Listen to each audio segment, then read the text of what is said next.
with power. Here they come. Good evening and welcome to Green Watch Live.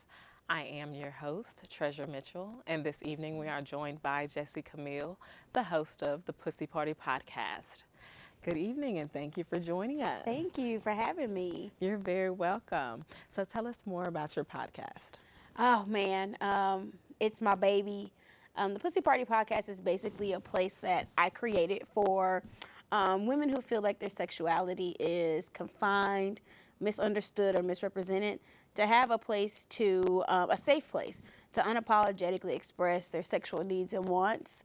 But it's inclusive to men and, gender non-binary, the whole spectrum. Yes. And really it's just a place that we kind of go deeper into, yes, of course, like sexuality, as far as pleasure and intimacy, but we also talk about education, legislation, access, and I travel around the country, and next year it'll be the world, kind of exposing people to things that people are doing in the sexual arena, in the education arena, all of that, to kind of shed light on like taboo topics that really, when you start to go into it and talk about it, it really isn't as taboo as people think. So that's kind of the Pussy Party podcast in a nutshell. Okay. What does it stand for exactly? What does it stand for? I mean, really sexual liberation and freedom, but individuality and just really being able to come as you are and not like hide a side of you, a big side of you that exists, and ignore it. So Awesome. I saw that you have on the multiple necklaces. Can you tell us about that? What that sure. represents? So, like I said, I host the Pussy Party podcast, but I'm also what's known as a Hunsi Baswal, which is a spiritual wild woman. Can you say that one more time for me? Hunsi Baswal. Hunsi Baswa. It means spiritual wild woman, and Okay. I have a very deep and vast spiritual practice. And so I have recently become what's called Omorisha, which is a practitioner of Orisha culture, and Ifa, which is a traditional African religion, and so Yoruba-based culture. And these necklaces are actually called alekes, and these alekes represent the various Orisha. And it is definitely like a spiritual symbol of pride and protection that you get from, your guardians, which are the Orisha. So I wear them as a symbol of, being a practitioner in that practice. And it even goes into what I do. My spiritual practice is, so I'm a tantric practitioner as well. So I don't know if people know what Tantra is. No. But Tantra basically means moving energy. And it goes back to antiquity. It was something that was originally taught by women. And it was taught to basically teach how to heal the body, heal, emotions, and you do that through body work. You do that through touch, and it's based upon, depending on the style, the chakra system. So for me, being a sensual healer, I have sessions with clients where they may talk about certain areas in their life that they feel blocked or that they feel stagnant. And for example, a common one is that, I'm really having problems picking the right partner, or feeling like I can achieve pleasurable, intimacy, things like that. And when you dive deeper into people's issues, it's usually based upon something that aligns with the different chakras. And so that one that I mentioned would be like the root chakra. They have trust issues. They have issues trusting themselves, their decisions, and trusting, others. And so I would use certain tactics within Tantra to help them unblock the root chakra, which is where trust is built. It's in your foundation, and if you don't have a really strong root chakra, it's kind of hard to have, the other ones be pretty strong. And so there are many different elements that we could use, but it's all connected into the five senses. It's connected into like the actual elements: earth, air, fire, water. We will put those things together and basically generate a solution for you to help you heal in those areas that's not have anything to do with like prescriptions or medical surgeries, or even traditional therapy. This would be more tied to, like I said, the spiritual side of healing. So I'm also a tarot reader, and I do other divination. And so I have a service called a goddess or god bath. So in the god or goddess bath, so basically male or female, or whichever one you identify as, I will set up a time with you. We'll have a consultation based on what you need. And I guess taking one step back, I'm also a herbalist. So that's how I started even getting into spirituality in general, was learning about herbs, the holistic, spiritual, and magical properties of the herbs. And I will do a consultation, and we will do a reading for you. Well, we'll see, like, spiritually kind of where you're at and what maybe we need to be aware of. And based on that and what the conversation between in the consultation, I will put a herb blend together for you that will help boost whatever area you may need. So let's say it is, root chakra, and I'm not really trusting myself, and I don't have that energy that I, did before, and, not trusting my intuition to make decisions. So I would put a blend of herbs together, such as cinnamon, which helps build your intuition. I would have a lot of herbs that are literally red in color, safflower, and red rose, and clove, that will basically help generate like blood flow. Those things help regulate the blood and move it, but spiritually they also help unblock that root chakra and to light a fire in you. And so I would blend you a tea that you drink, and I also would create a spiritual bath for you, where we would put those herbs in a bathtub and sit you in there, and we have a whole session where we start with what's called shadow work and mirror work. Well, I sit you in a tub with a mirror, and there's candles, and you know how the lighting works. You actually do see a shadow reflection of yourself, and you communicate with me, guiding you on what you love, what you don't love about yourself, and kind of help work you through some blockages you may have with beating your own self up. Usually it's most of the case. And then after we get done, there's breathing, and I actually do wash you with the herbal water, and kind of unblock your chakras with conscious touch. That's a big part of Tantra, is touch, is actually connecting, energy to energy, person to person, and moving, that energy on, up, and out, so that you can start manifesting the life that you want. And after that, we do like some journaling, because I have you go through certain things in the bath, and we do another reading just to kind of see where things are. And people, have seen amazing results of just kind of having a different awareness about themselves, being able to connect with their ancestors, if they take the bath, and other things, and just kind of have a clear message and vision for themselves. And they do feel the goddess or the god within them after, having sessions like that with me. And that is probably one of the biggest ways, and I know we're talking about, bridging the gap between spirituality and sexuality, that we do that, because, you're taking a bath, you maybe, you're not wearing clothes and things like that. And so it kind of takes the secular part of like nudity out of it, and makes you really just comfortable in your own skin, literally, and receiving pleasure, because it's not a sexual act or anything like that, but it is something where you're going to like be happy that you're getting it. Getting bathed was like a sign of honor back in historical times. And so there's a lot of things from history and that our ancestors did that we're kind of bringing back into awareness and actually using in practice, because they worked. They definitely did connect you back to yourself, to nature, and just to the energy around you. So that is a big way of how I guess I've bridged those gaps between all of the many things that kind of I dabble in to like help heal people, which is how I can call myself a sensual healer. If that makes sense. I know that was a mouthful. That does. So you spoke a lot about chakras. Can you go into detail about what chakras are, and explain them more? Okay, so within the body, there are many chakras, but there are 7 main chakras. And basically, they're different energy centers in your body that help you do different things. So like I said, the root chakra, that's going to be like at the base of your tailbone, and it is, the red one. Most people like understand the colors. And that is going to be like where your foundation is. Like it's all about safety, security, and things like that. It's actually developed between like when you're born to like 18 months.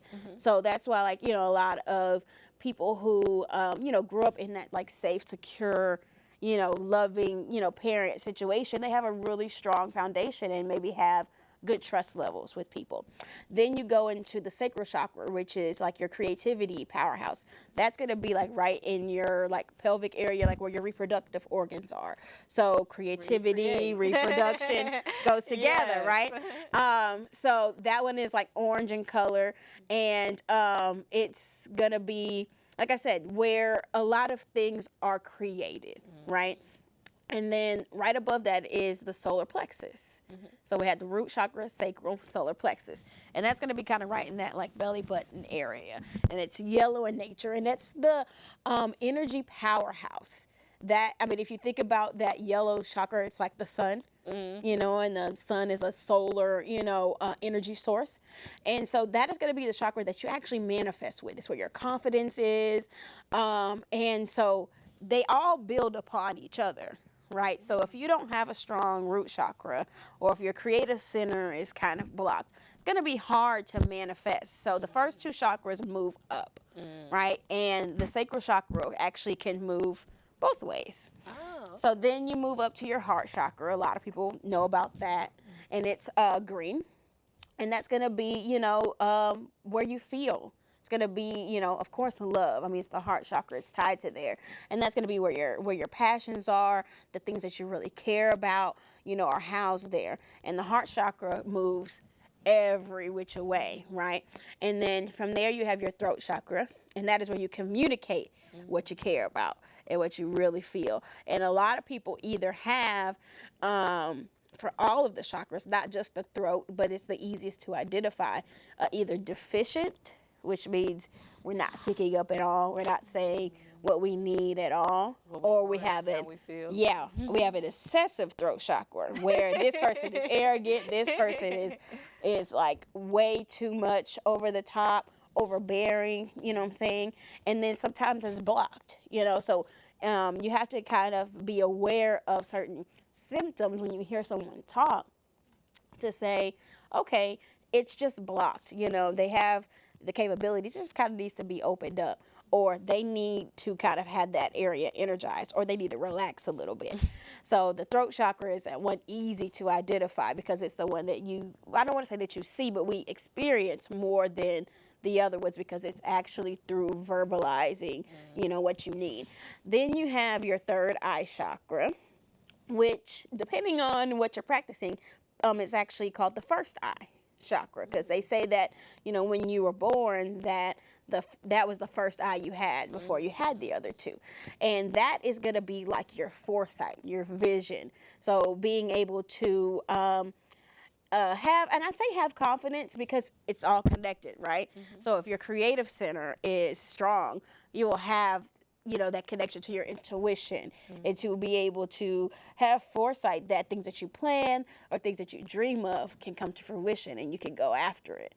And then the last one, well, not the last one, but the last of the 7 common ones is your crown chakra.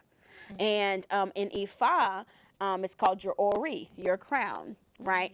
And that is just where you send that energy out and connect to, the spirit realm, or to, the cosmic realm, and you can really use your mind to make things happen. You know what I'm saying? You can see it with the third eye, and you actually get it done, through your crown or through your Ori.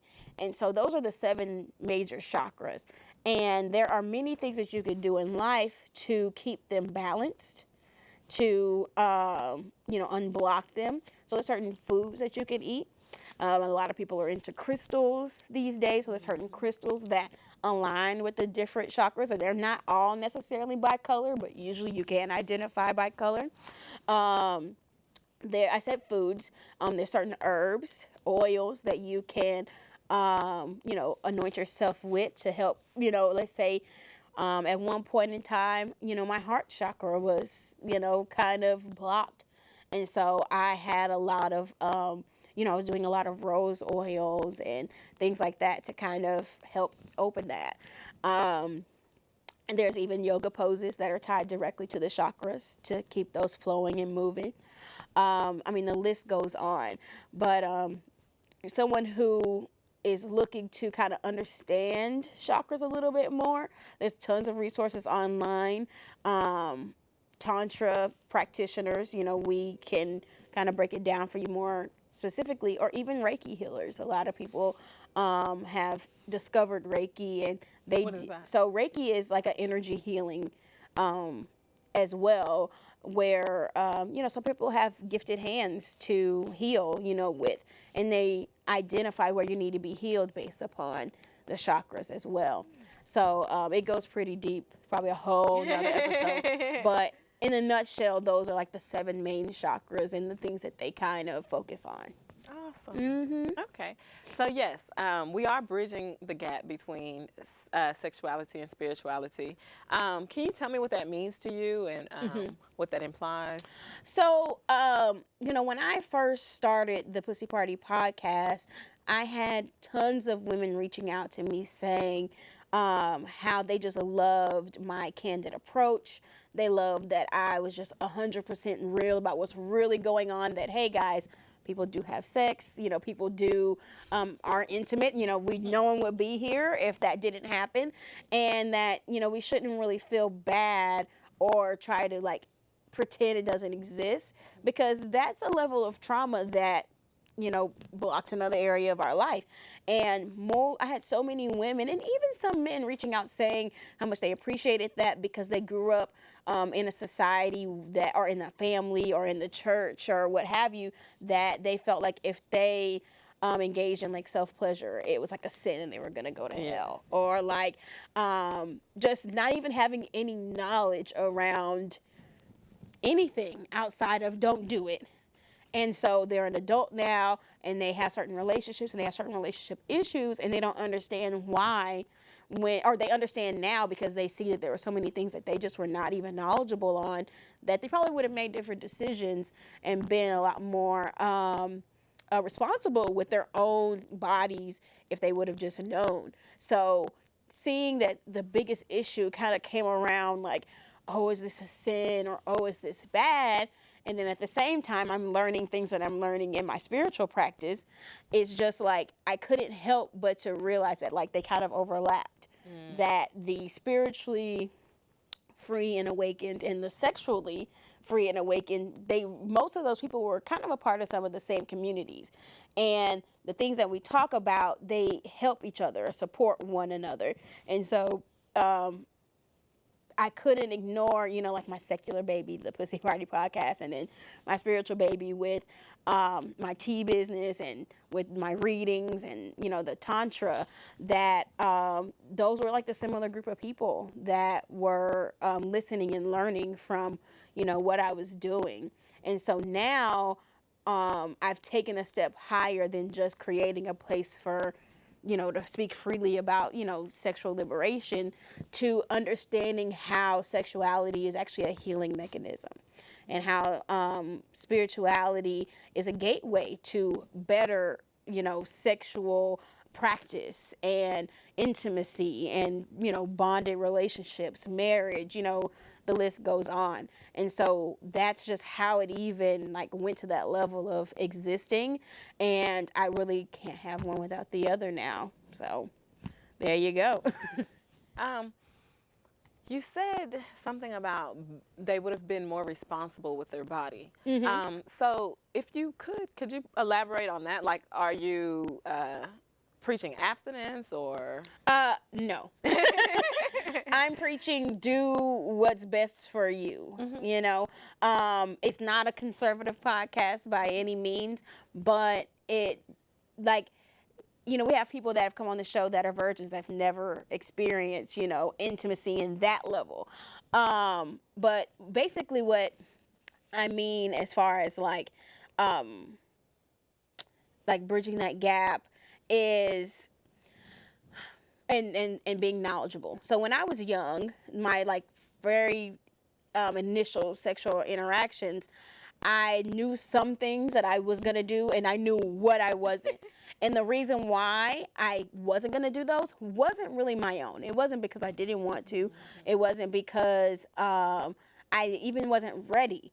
It was because I was scared of the shame, the societal shame, and like I wanted my like first time story to sound right, to sound like how on the Notebook and the girl in the movie, you know what I'm saying? Like I wanted it to be like Hollywood, or I wanted it to be this mainstream thing.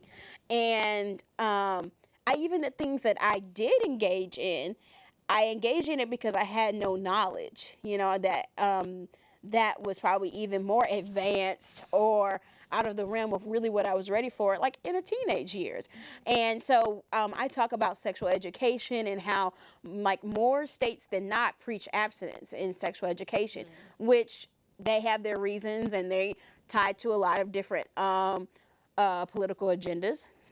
But is it necessarily best for the country to not be knowledgeable of, you know, actually, if you do engage into sex and sexual activity, what will happen besides just like the fear, putting the fear of God in you, like actual science and actual learning about intimacy, even having the different sexes, like genders, learn about female reproduction and menstrual cycles and male puberty.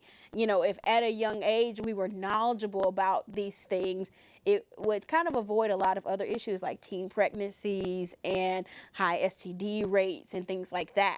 So I had a friend on the podcast. We had a actually called Your Virginity Story. We talked about losing your virginity.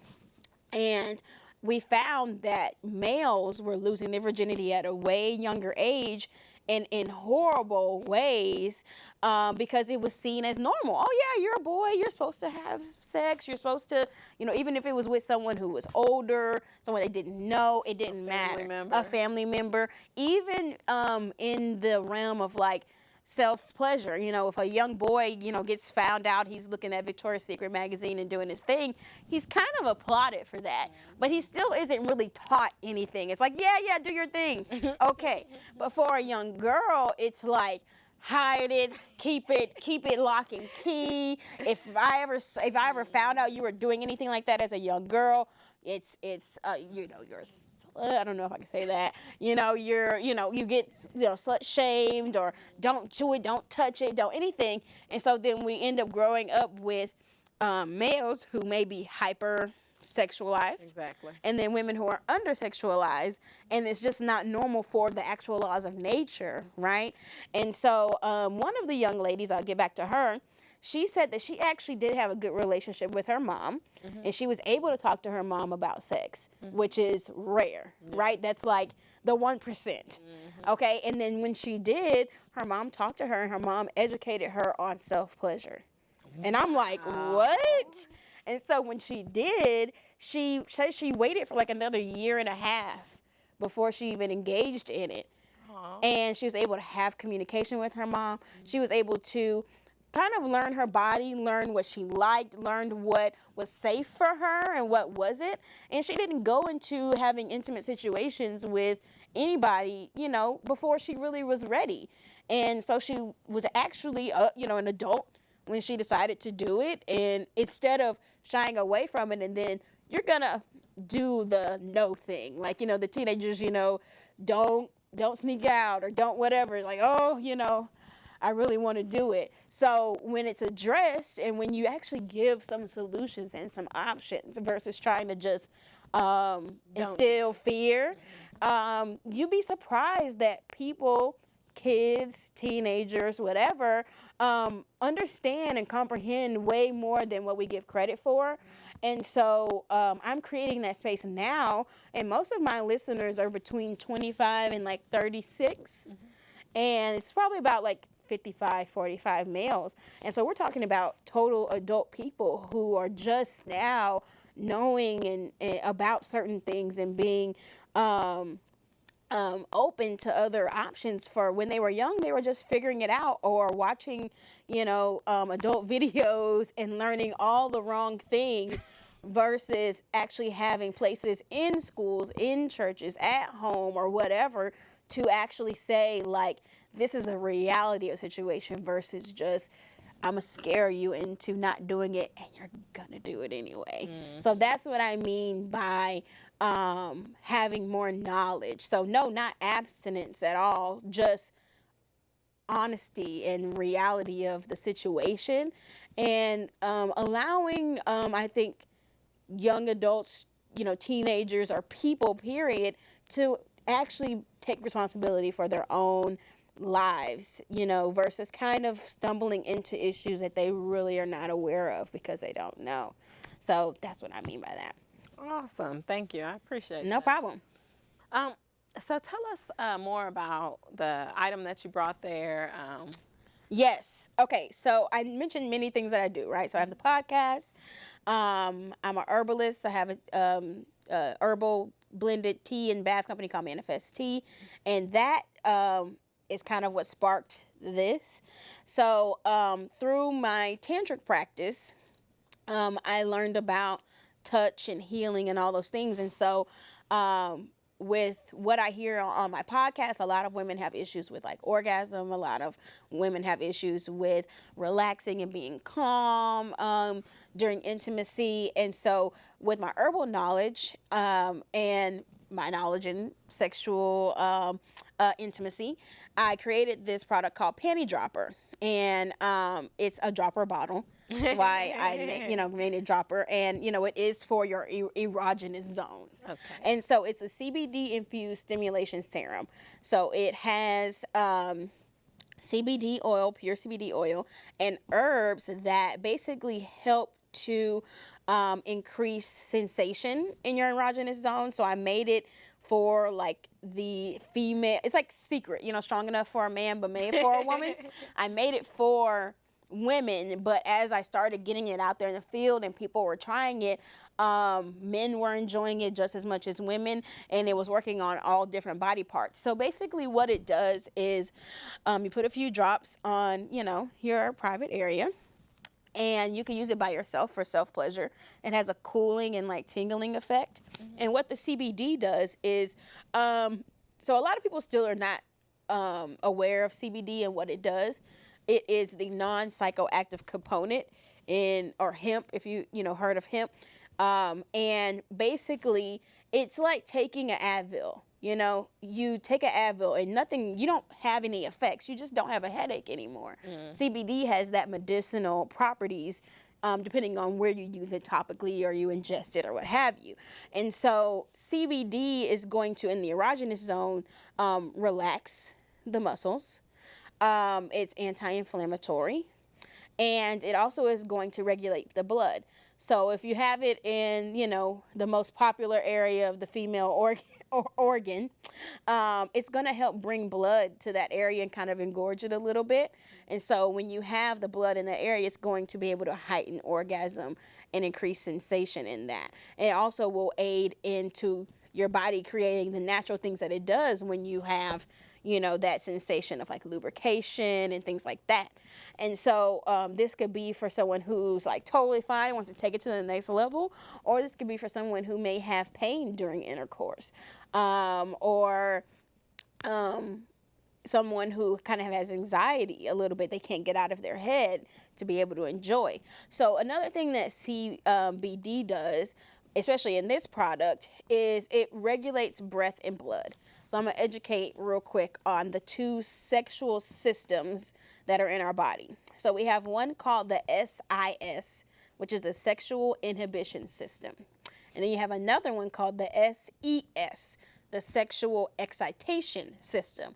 So the inhibition system is like your brakes. It's the thing that's like fight or flight. I'm scared. I'm scared of like pregnancy. I'm scared of maybe an STD. I'm scared of pain. I'm scared of social stigma, whatever it is. And most women have a higher awareness in the SIS and the inhibition system, right? And then you have the sexual excitation system, which is like the gas, like, oh, this feels good, this tastes good, I'm enjoying this, this brings me pleasure, so go, go, go, go, go.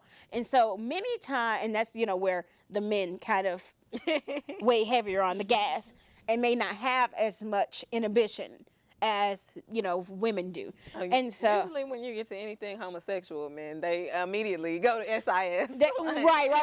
right. But as far as just like general sexual activity, they're all a go. Like their inhibition, it takes a long time to trigger that, right? Where we may come in kind of inhibited, and it takes a while for us to let go. So most women, and I said I made this for women at first, are pushing the gas and the brakes at the same time. Or they're like, brake, gas, brake. And so, we wonder sometimes when we can't achieve orgasm. We wonder sometimes when it was okay, but I kind of don't know, because your body was like not regulated. So CBD, like I said, it balances blood and breath. It will help you take the foot off of the brakes and ease onto the gas at a more regulated level. So if your blood is flowing regularly throughout your system and your breathing is kind of regulated as well, all of the systems will start to work together versus fight against each other. And it will do it to your erogenous areas that you apply this product to. And the other thing that people ask is like, oh, am I going to fail a drug test at work? Many people don't even know that CBD is legal federally. And because it's put on topically, the CBD doesn't go into like your bloodstream or your system or anything. If you ingest any kind of THC, CBD, it goes through a system in your liver, and it creates a like chemical reaction that goes into like your bloodstream and your bladder and all that stuff, and that's what you get tested for. Now, most companies are not testing for CBD anyway. Right. They're testing for THC, the psychoactive component, so you're fine. But because you're putting it on topically, it does never go through that system, and you're totally fine. There's many people that have lotions and oils and things that they use for other factors that are not going to be for like your reproductive area, for sexual pleasure, eczema and things like that people use, because like I said, CBD is anti-inflammatory, that they use all the time, and go work in government jobs or transportation or what have you, where they are testing heavily, and they have no issues with the drug testing. But Panty Dropper altogether is all natural vegan product. It is edible.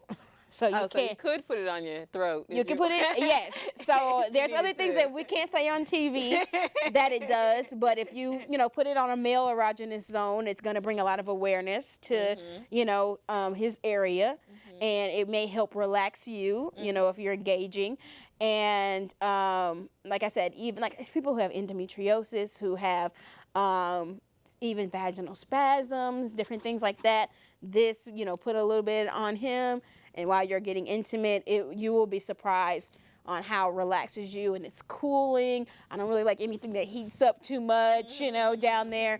But many people have really taken to it just because it's taken things to another level and just allowed them to experience orgasm on another level. So that's Panty Dropper. That's awesome. So I was gifted some tea. Yes. And you said that I could drink some with a lover or drink some by myself. Tell me more about it. Okay, so like I said, I started in my spiritual practice in herbs. There's actually a spiritual house right down the street from here called Absalom's Midtown Mojo Manufacturing, and it's a spiritual house that I have learned from and practiced out of, and they have an herb and root class that they teach all the different properties of the herbs. And so I started there years ago, and I just kept going with it. And so that blend is actually a devotional love blend. So the herbs in there, the holistic properties and the spiritual properties kind of go hand in hand. A lot of blood regulation and pheromone driving properties in those herbs. But basically, in that blend, I have red rose, I have pink rose, I have cinnamon, hibiscus, I have horny goat wheat, I have ashwagandha root, I have damiana, which is like the herb from way back in history that like priests and pastors use for weddings. Wow. Yeah, and catnip, which is, or you know, people know catnip like for cats, but there's actually a herb called catnip, and I that was gonna catnip, say. yeah, that catnip is kind of like a, like, you know, kind of Oh. to make, you know, this, you know how cats are to catnip. Mhm. That will make a lover like that to you, Oh, right? Give you that, okay. and you'll be exuding these things from your, you know, body. So you could drink that because it's totally, you know, ingestible. You could put it in a bath and make a herbal, like spiritual bath. And so if you have a lover, because of the different herbs in there, it helps with male vitality. Oh, and I miss calendula. Calendula is also a herb in there. So it helps with male vitality. So they will be energized and they will, you know, be ready for a long night of intimacy. Because of the herbs, they open up the blood vessels and they help strengthen the blood staying in those areas. So get my drift there. And but if you take it, like, if, let's say you do a spiritual bath and you set your intentions to draw a devotional lover to you, you know, you go out that night or the next day or, you know, what have you, and live your life, those herbs are going to help send that energy out to have someone come, you know, in your path that will be bonded to you, and not like a no strings attached type thing, but more of a long-term relationship. And so that is one of the many blends that I make. But usually what I do is I do custom blends with Manifest Tea. And we would do basically a reading. I do a spiritual reading for you and talk about what you want. And I create a blend for whatever you want to manifest. That could be financial success. That could be protection. That could be self-love. It could be to develop your psychic development so that you can, you know, have you know, more connection to your third eye, your crown chakra, and things like that. I mean, you name it. It can be done for more lucid dreams, better sleep. You know, you want to be knocked out cold because you're like tired, more energy throughout the day. You know, there's many different types of blends, but that one right there is the Lover's Blend. So are you a psychic? Like, because this is what I needed, the devotional love blend. Like, I'm not a psychic, You should.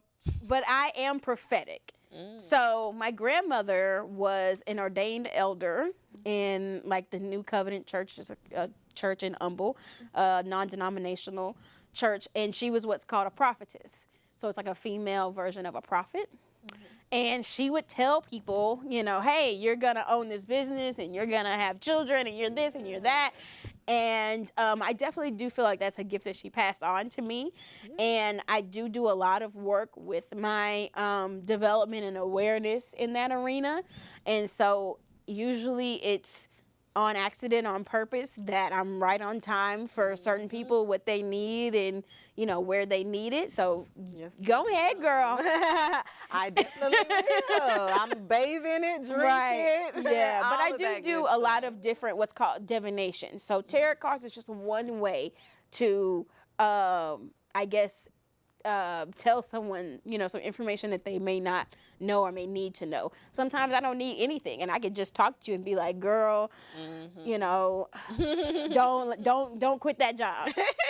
I just feel it's a feeling. It is, you know, a knowledge that you have, and it is also just an awareness and knowledge on psychology to a degree.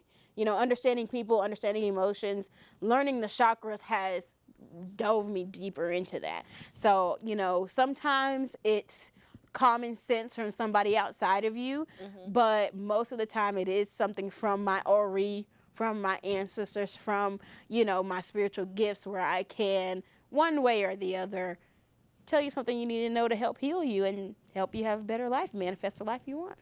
Awesome. So I don't know if you're aware, Kevin Gates has a new song out called Fatal Attraction, and it's opened eyes for many people to some of the old voodoo traditions, one of which I'm gonna go ahead and say Let's it. put it out Putting menstrual blood into Right. a man's spaghetti. I heard about that long ago because I have family from Louisiana, Louisiana. where where voodoo is very popular. Voodoo, I guess, is the correct term for it. What do you think about things like that and things that people refer to as like black magic? Right. Absalom's Midtown Mojo Manufacturing actually is a voodoo or house. Okay.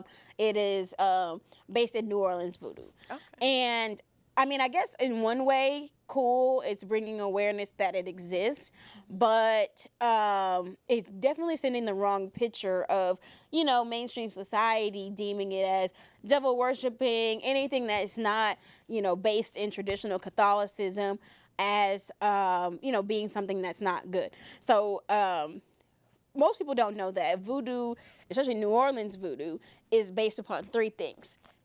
Catholicism, because most people that practice voodoo are devout Catholics. Wow, I had no Yes. idea. Use the Bible. Also, people know about like hoodoo. They may have heard of hoodoo, which is like more of a lifestyle type of way versus a religion. And you can't practice that without, saying, praying different psalms and, things that are in the Bible. So that debunks the whole devil worshiping thing right there. The other part is ancestry. So it's, tying back to your personal lineage, like me saying that my grandmother was a prophetess and so am I, type thing. And then it's got the African traditional lineage to it, which is where you bring in the elements and you bring in nature and you bring in some of the other practices that go back to antiquity versus relying on other outside people or resources to make things happen for you. You kind of be able to rely on your own magic, so to speak. So anything, you said the black magic, anything black, anything dark, anything, we had, as black women, all this stuff, is deemed as bad. So, of course, I don't necessarily like that, but it's up to us to kind of change the narrative that darker or black or whatever doesn't mean bad necessarily, that bad means bad. But to the Kevin Gates thing, I saw the advertisement for it, but I didn't click on it. I didn't even know what the heck was going on until I saw the other people had the plates and he didn't. And I was like, oh.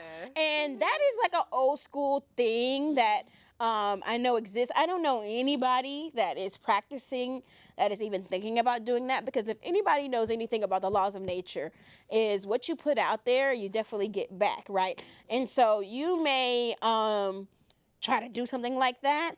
And, relationships work and sometimes they don't. And you may really want to disconnect from somebody. And doing something like that is really irresponsible as far as the law of nature, because, you can be bonded in that way. And it's very hard to break away. Just like why it's very serious to have unprotected sex and you're fluid bonding with people, because it's hard to disconnect your energies, your souls, when you've been integrating like that for a long time. So it's not anything I would ever do. You are, as a woman, more powerful and tap more into nature when you are on your cycle. But it's not, to me, a practice that I would put out there at all. And to him, even like the Princess and the Frog and all these things that basically shed light on the culture that's there, still put it in this dark light that it's like to get over or to, do some sleight of hand or what have you. And it's definitely sending the wrong message that people that practice that, and mostly it's going to be people of color, are doing things that are satanic or devilish, when really we're living our best natural, spiritual lives, and no one is thinking about putting nobody's cycle, blood in, your spaghetti. Yeah. Now, I may make a herbal blend of herbs. Like, let's say, for example, I will put some horny goat wheat. I will put some basil. I will put some rosemary, and I may put some, let's see, what's another one? I will put allspice. in food. And all of those herbs are money herbs. Those are all herbs that will help generate more financial success. So, where someone like Kevin Gates, who is very popular and wants to kind of lean on the whole, like, they call it like Badu, or like, that kind of thing where, yeah, it is women out here who are spiritually connected that can help you understand and tap into a potential in yourself that you never knew existed. But I don't think that it's necessarily just to control a man or control a person or control a situation. It's really more for the betterment of their lives and the person that's doing it lives. But I have made blends where I will put something in there to, make sure that he's energized and ready to go, or for his financial success because he's trying to get a job, or make him just a tea in general. But big thing that I've always been taught from the beginning of my spiritual practice is, ethics and what you do and what you don't do.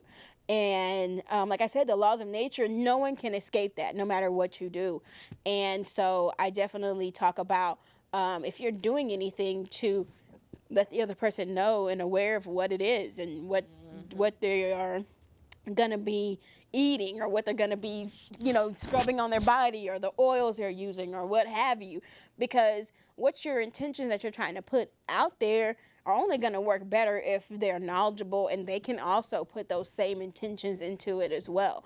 So, it's not necessarily about getting over on people or tricking people, which is like where that black magic thing comes into play. But over my, years of my spiritual practice, whether it been voodoo or general spirituality, Ifa, which I, practice now. Well, I mean, I still practice all of them, but where it's grown into, all of them are tied to giving thanks to your ancestors, giving thanks to Almighty God, giving thanks to the earth and, Mother Earth for being here and having the blessings that we've had before, and being able to continue to do this work and intentionally make life happen for you in the way you want, versus just kind of having it happen to you. More putting a practice behind the prayer versus just praying in general. So that's kind of my take on it. And come on, Kevin Gates, like, show the other side of it, because it is kind of like, I'm sure he's knowledgeable to a degree. Exactly. And portraying, still something that is like a very, very small picture of a great thing that, is tied to our lineage. You say you have family in Louisiana. I mean, it's a way of life. It's not even this trick to like have a man hypnotized. Like, I could do that by myself. Do you hear me? Do you hear me? No, but so what are some more things that people can do to get more in touch with their spirituality, their sexuality, and to bridge the gap between the two? Gotcha. So one thing that I'm trying to do, and I'm trying to create that space more and more, especially here in Houston, because we're such a big city, but there isn't a lot, is learn about Tantra. Go outside of where you are and have spaces where you are, talking with other genders and other even races and ages about your experiences. I have traveled around the country and I've taught a lot of seminars where I'm teaching about healing through the divine feminine, or I'm learning about Tantra. I'm learning about different, skills to increase intimacy. One thing that I am working on generating is, you've heard of a devotional, like where there's like books where you can like study, certain scriptures and pray every day and stuff. This is to help to make you like having a devotional relationship with, God. Well, I'm working on a course to have a relationship devotional to where couples can increase intimacy within each other. And it's like a 30-day thing. There's something that they have to do every day. And it's actually based around the cycle of the moon. And so we bring in that nature element. But really, I mean, there are a lot of resources. Well, I don't want to say a lot. There are many resources out there. It's just being aware that they exist. There's a few books. One's called Urban Tantra.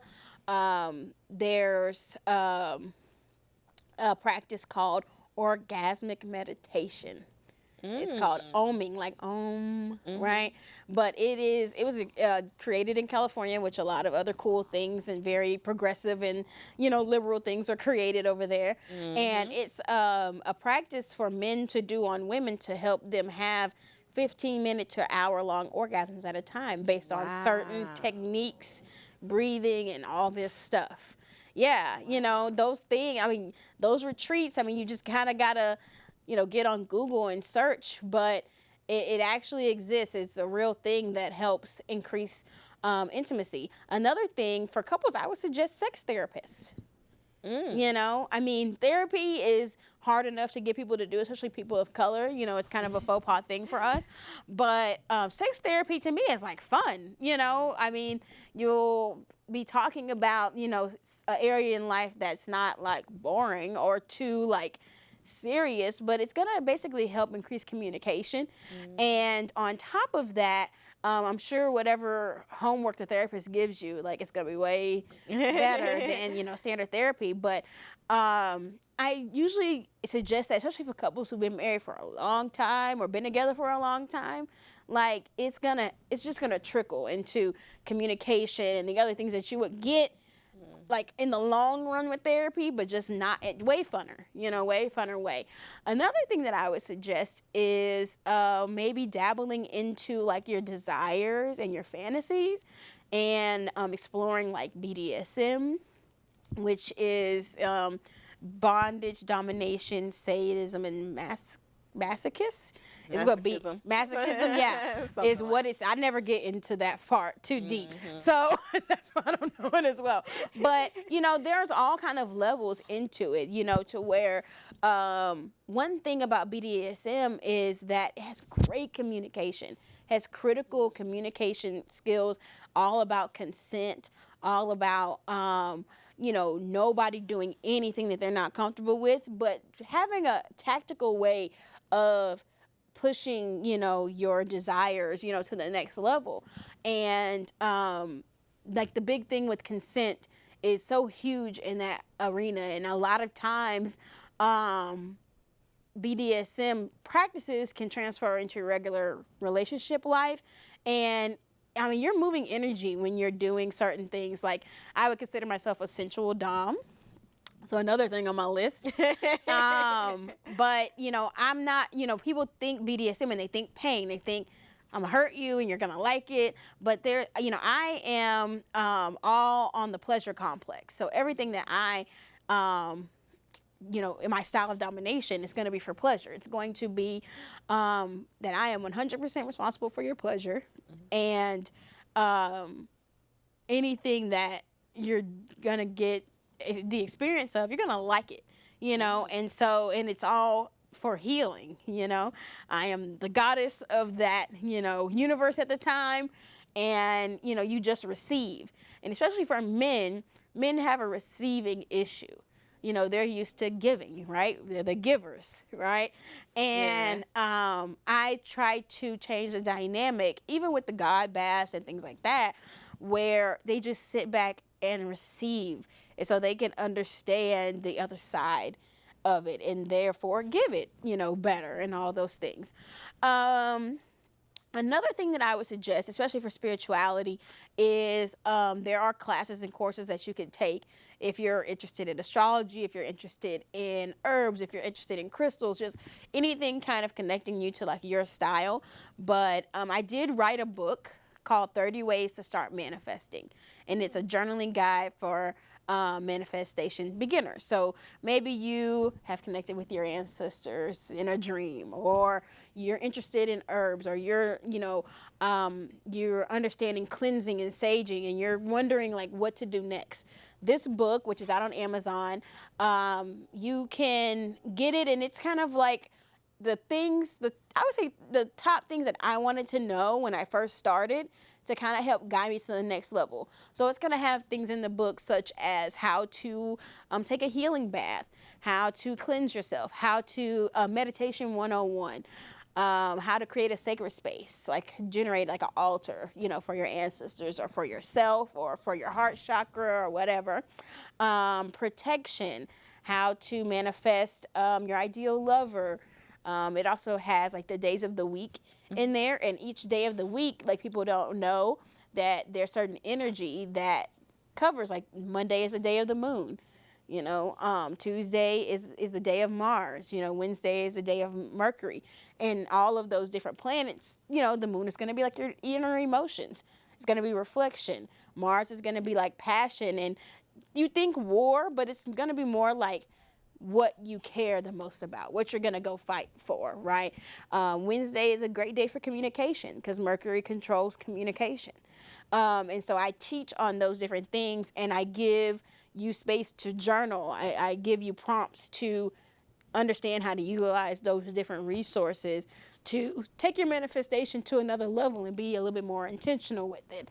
I even have like full moon rituals that you could do. So that's a good place to start if you want to get more on the spiritual side of you know, learning and things like that.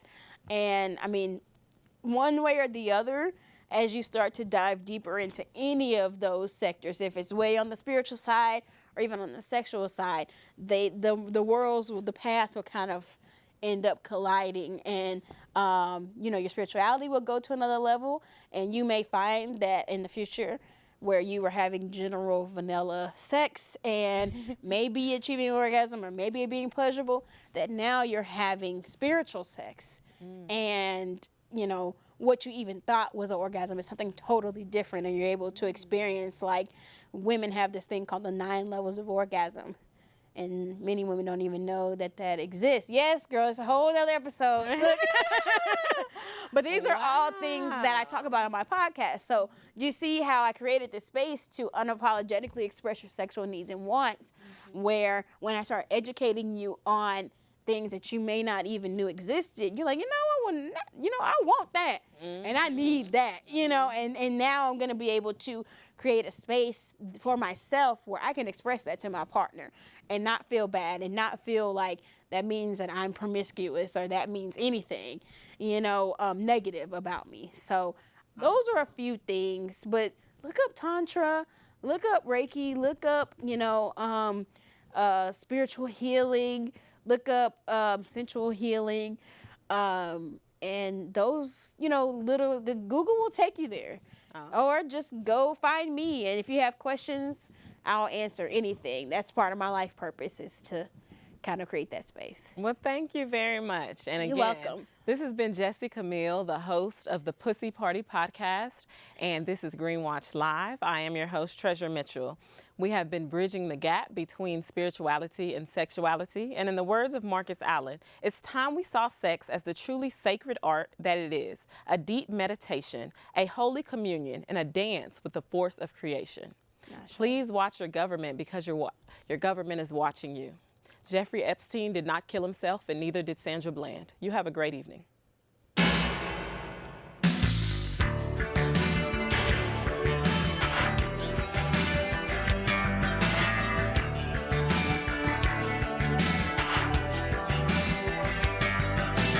Padded with power, here they come.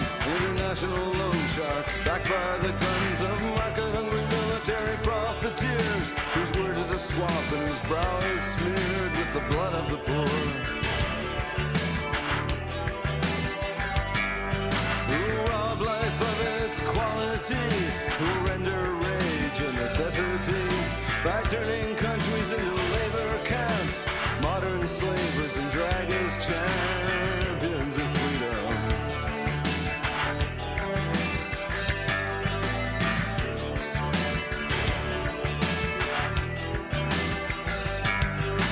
Sinister and cynical instrument who makes the gun into a sacrament.